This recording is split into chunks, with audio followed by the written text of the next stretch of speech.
Breaking news చూస్తున్నాం. తెలంగాణ దేవాదాయ శాఖలో అవినీతి అధికారి ఏసీబీకి చిక్కాడు. 50,000 లంచం తీసుకుంటూ దొరికిపోయాడు.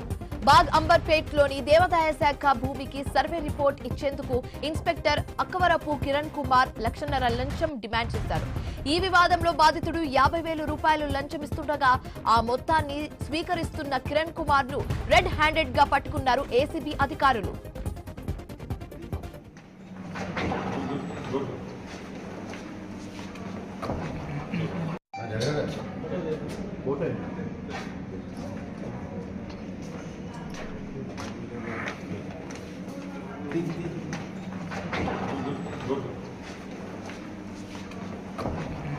తెలంగాణ దేవాదాయ శాఖలో అవినీతి అధికారి ఏసీబీకి చిక్కాడు. 50,000 లంచం తీసుకుంటూ దొరికిపోయాడు. బాగ్ అంబర్పేట్లోని దేవాదాయ శాఖ భూమికి సర్వే రిపోర్ట్ ఇచ్చేందుకు ఇన్స్పెక్టర్ అక్కవరపు కిరణ్ కుమార్ 1,50,000 రూపాయలు లంచం డిమాండ్ చేశారు.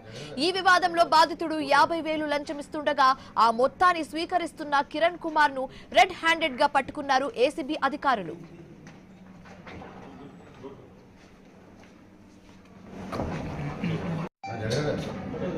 పోతే